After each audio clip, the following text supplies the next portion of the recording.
तो स्वागत है आपका नंबर 1 स्टैटिक जी के चैनल में। तो आज हम टॉप प्रश्न को लेकर आए हैं जो आपके आने वाले एग्जामिनेशन के लिए हेल्पफुल साबित होंगे। तो इस वीडियो को आप पूर्ण जरूर देखें और यदि आपको ये वीडियो पसंद आए तो लाइक शेयर जरूर कर दें और जो हमारे चैनल पर नए हैं वह हमारे चैनल को सब्सक्राइब करके बेल आइकन को प्रेस जरूर कर दें, क्योंकि मैं प्रतिदिन इसी तरह के टॉप प्रश्न को लेके आता हूँ। तो चलिए दोस्तों शुरू करते हैं। तो हमारा पहला प्रश्न है, मिर्जा गालिब किसके समय में थे? तो इसका आंसर होगा बहादुर शाह जफर के। अब मैं इस प्रश्न संबंधित कुछ पॉइंट्स बता दूं कि मिर्जा गालिब महान शायर थे और मिर्जा गालिब ने 1857 की क्रांति का आंखों देखा हाल लिखी थी और अकबर का जन्म 15 अक्टूबर 1542 ईस्वी में हुआ था और अकबर का शिक्षक अब्दुल लतीफ़ ईरानी विद्वान था और अकबर के काल को हिंदी साहित्य का स्वर्ण काल कहा जाता है और जहांगीर के काल को चित्रकला का स्वर्ण काल कहा जाता है और जहांगीर को न्याय की जंजीर के लिए याद किया जाता है और खुसरो की सहायता करने के कारण जहांगीर ने सिखों के 5वें गुरु अर्जुन देव को फांसी दिलवा दी थी और शाहजहां के काल को स्थापत्य कला का स्वर्ण काल कहा जाता है। तो इतनी सारी जानकारी हमें इस प्रश्न से प्राप्त होती है, तो आप इन सभी को भी याद रख लें क्योंकि प्रश्न किसी से भी आ सकता है। तो चलिए आगे बढ़ते हैं। तो हमारा अगला प्रश्न है, सुगौली की संधि कब हुई थी? तो इसका आंसर होगा अप्रैल 1816 ईस्वी में। अब मैं इस प्रश्न संबंधित कुछ पॉइंट्स बता दूं कि सुगौली की संधि अंग्रेज और नेपाल के मध्य हुई थी और उस समय भारत का गवर्नर जनरल लॉर्ड हेस्टिंग्स थे और पुरंदर की संधि 1665 ईस्वी में राजा जयसिंह तथा शिवाजी के मध्य हुई थी और संगोली की संधि 1750 ईस्वी में हुई थी, जिसके बाद पेशवा के हाथ में सारे अधिकार सुरक्षित हो गए थे और मुंगी शिव गांव की संधि हैदराबाद के निजाम तथा बाजीराव प्रथम के मध्य हुई थी और बाजीराव द्वितीय सहायक संधि स्वीकार करने वाले प्रथम मराठा सरदार थे। तो इतनी सारी जानकारी हमें इस प्रश्न से प्राप्त होती है। हमारा अगला प्रश्न है, राष्ट्रीय गान के मूल रूप में पद हैं? तो इसका आंसर होगा 5। अब मैं इस प्रश्न संबंधित कुछ पॉइंट्स बता दूं कि राष्ट्रीय गान सर्वप्रथम तत्वबोधिनी पत्रिका में भारत भाग्य विधाता शीर्षक नाम से प्रकाशित किया गया था और राष्ट्रगान को सर्वप्रथम 1911 के कोलकाता अधिवेशन में गाया गया था और 1911 के कलकत्ता कांग्रेस अधिवेशन की अध्यक्षता पंडित विशन नारायण ने किया था और भारतीय संसद के अधिवेशन का प्रारंभ जन गण मन से और समापन वंदे मातरम के गायन से होता है और रविन्द्रनाथ टैगोर ने 1911 में राष्ट्रगान की रचना की थी और राष्ट्रगान को गाने में 52 सेकंड का समय लगता है और राष्ट्रगान को 24 जनवरी 1950 को भारत के राष्ट्रगान के रूप में स्वीकार किया गया। तो इतनी सारी जानकारी हमें इस प्रश्न से प्राप्त होती है, तो आप इन सभी को भी याद रख लें क्योंकि प्रश्न किसी से भी आ सकता है। दोस्तों इसी तरह यदि आप लिंक के साथ जीके पढ़ेंगे तो आपकी जीके बहुत जल्द इम्प्रूव हो जाएगी और आप कम समय में अधिक जीके जान पाएंगे। तो आप लिंक के साथ जीके जरूर पढ़ें। तो चलिए आगे बढ़ते हैं। तो हमारा अगला प्रश्न है, नीति निर्देशक तत्वों में बालकों के लिए निःशुल्क और अनिवार्य शिक्षा का प्रावधान संविधान के किस अनुच्छेद द्वारा किया गया है? तो इसका आंसर होगा अनुच्छेद 45।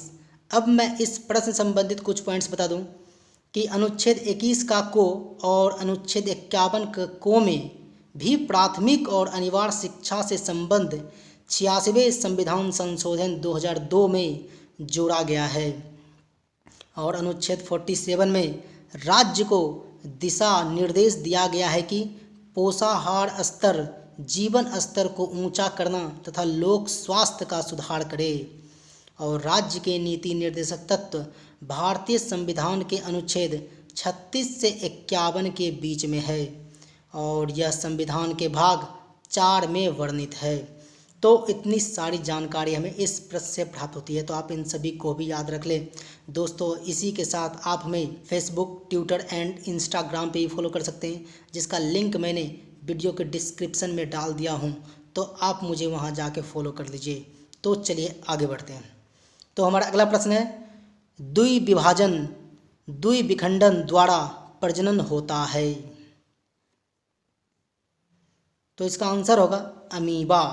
अब मैं इस प्रश्न संबंधित कुछ पॉइंट्स बता दूं कि संघ प्रोटोजोआ के जंतुओं में प्रजनन अलैंगिक तथा लैंगिक दोनों विधियों द्वारा संपन्न होता है और अलैंगिक प्रजनन द्विविखंडन, बहुविभाजन या मुकुलन द्वारा तथा लैंगिक प्रजनन नर तथा मादा युग्मकों के समागम से होता है। और संघ प्रोटोजोआ का उदाहरण अमीबा, एंट अमीबा हिस्टोलिटिका, एंट अमीबा कोलाई, एंट अमीबा जिंजीवेलिस इत्यादि है। और अमीबा का अर्थ है बदलना और अमीबा का वैज्ञानिक नाम अमीबा प्रोटियस है और अमीबा में प्रचलन कूटपाद द्वारा होता है। तो इतनी सारी जानकारी हमें इस प्रश्न से प्राप्त होती है, तो आप इन सभी को भी याद रख लें। दोस्तों आप जब भी हमारा वीडियो देखते हैं तो पूर्ण जरूर देखा कीजिए और साथ ही लाइक कमेंट्स भी कर दिया कीजिए, क्योंकि आपके एक लाइक कमेंट से हमें मोटिवेशन मिलता है ताकि मैं आपके लिए और अच्छे अच्छे प्रश्न को प्रतिदिन लेके आ सकूं। तो आप हमारे वीडियो को लाइक कमेंट्स जरूर कर दिया कीजिए। तो चलिए आगे बढ़ते हैं।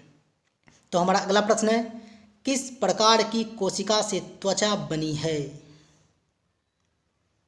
तो इसका आंसर होगा अधिचर्म कोशिका। अब मैं इस प्रश्न संबंधित कुछ पॉइंट्स बता दूं कि त्वचा हमारी ताप को नियंत्रण में मदद करती है और वसा संयोजी उत्तक का उदाहरण है और जालवत संयोजी उत्तक में तारा जैसी कोशिकाएं होती है और पीला तंतुमय उत्तक लिंगामेंट का निर्माण करता है। तो आप इन सभी को भी याद रख लें, क्योंकि प्रश्न किसी से भी आ सकता है। तो चलिए आगे बढ़ते हैं। तो हमारा अगला प्रश्न है, निम्न में से कौन आर्किमिडीज के सिद्धांत पर आधारित नहीं है। तो इसका आंसर होगा ओडोमीटर। अब मैं इस प्रश्न संबंधित कुछ पॉइंट्स बता दूं कि आपेक्षिक घनत्व को हाइड्रोमीटर से मापा जाता है और ओडोमीटर का प्रयोग पहिए वाली गाड़ी द्वारा चली दूरी नापने के काम में प्रयोग करते हैं और पेरिस्कोप पनडुब्बियों में लगाया जाता है, जिसकी सहायता से पानी के अंदर से पानी के बाहर का दृश्य देखा जाता है। तो इतनी सारी जानकारी हमें इस प्रश्न से प्राप्त होती है, तो आप इन सभी को भी याद रख लें, क्योंकि प्रश्न किसी से भी आ सकता है। तो चलिए आगे बढ़ते हैं। तो हमारा अगला प्रश्न है, निम्न में से कौन हड्डियों को जोड़ता है। तो इसका आंसर होगा स्नायुबंध। अब मैं इस प्रश्न संबंधित कुछ पॉइंट्स बता दूं कि मांसपेशी एवं अस्थि के जोड़ को टेंडन कहते हैं और अस्थि से अस्थि के जोड़ को लिंगामेंट्स कहते हैं और शरीर की सबसे बड़ी हड्डी फीमर होती है, जो जांघ की हड्डी होती है और शरीर की सबसे छोटी हड्डी स्टेप्स होती है, जो कान की हड्डी होती है और बाल्यावस्था में कुल हड्डियों की संख्या 208 होती है और अस्थि के मध्य में एक गुहा होती है, जो अस्थि मज्जा से भरी होती है और उपास्थि का कार्टिलेज अस्थियों के जोड़ को चिकना बनाती है। तो आप इन सभी को भी याद रख लें, क्योंकि प्रश्न किसी से भी आ सकता है। तो इतनी सारी जानकारी हमें इस प्रश्न से प्राप्त होती है। तो चलिए आगे बढ़ते हैं। तो हमारा अगला प्रश्न है, हाइड्रा, स्टारफिश, प्लेनेरिया निम्न में से किस प्रक्रिया द्वारा उत्पन्न होते हैं। तो इसका आंसर होगा पुनर्जनन। अब मैं इस प्रश्न संबंधित कुछ पॉइंट्स बता दूं कि संघ इकाइनो इरमेटा के जीव स्टारफिश हैं और मेढक एम्फीबिया वर्ग के अंतर्गत आते हैं और प्लेनेरिया संघ प्लेटीहेल्मिन्थिज के जीव हैं। हाइड्रा संघ सिलेंट्रेटा के अंतर्गत आते हैं और साइकन संघ पोडीफेरा के अंतर्गत आते हैं। और केचुआ संघ एनिलिडा के अंतर्गत आते हैं। और तिलचट्टा संघ ऑर्थोपोडा के अंतर्गत आते हैं। और घोंगा सीपी संघ मोलस्क के अंतर्गत आते हैं। तो इतनी सारी जानकारी हमें इस प्रश्न से प्राप्त होती है, तो आप इन सभी को भी याद रख लें क्योंकि प्रश्न किसी से भी आ सकता है। तो चलिए आगे बढ़ते हैं। तो हमारा अगला प्रश्न है, गदर पार्टी की स्थापना किसने की थी?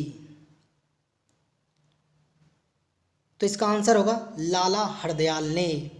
अब मैं इस प्रश्न संबंधित कुछ पॉइंट्स बता दूं कि लाला हरदयाल ने सैन फ्रांसिस्को में गदर पार्टी की स्थापना 1913 ईस्वी में किया था। और गदर पार्टी के प्रथम अध्यक्ष सोहन सिंह भाखना थे। और गदर पार्टी के प्रथम मंत्री लाला हरदयाल थे। और काशीराम गदर पार्टी के कोषाध्यक्ष थे। और 1915 ईस्वी में महेंद्र प्रताप द्वारा काबुल में अस्थायी सरकार की स्थापना की गई थी। और 27 फरवरी 1931 ईस्वी में अल्फ्रेड पार्क में चंद्रशेखर आज़ाद ने अंतिम गोली स्वयं को मारकर आत्महत्या कर लिया था। तो इतनी सारी जानकारी हमें इस प्रश्न से प्राप्त होती है, तो आप इन सभी को भी याद रख लें क्योंकि प्रश्न किसी से भी आ सकता है।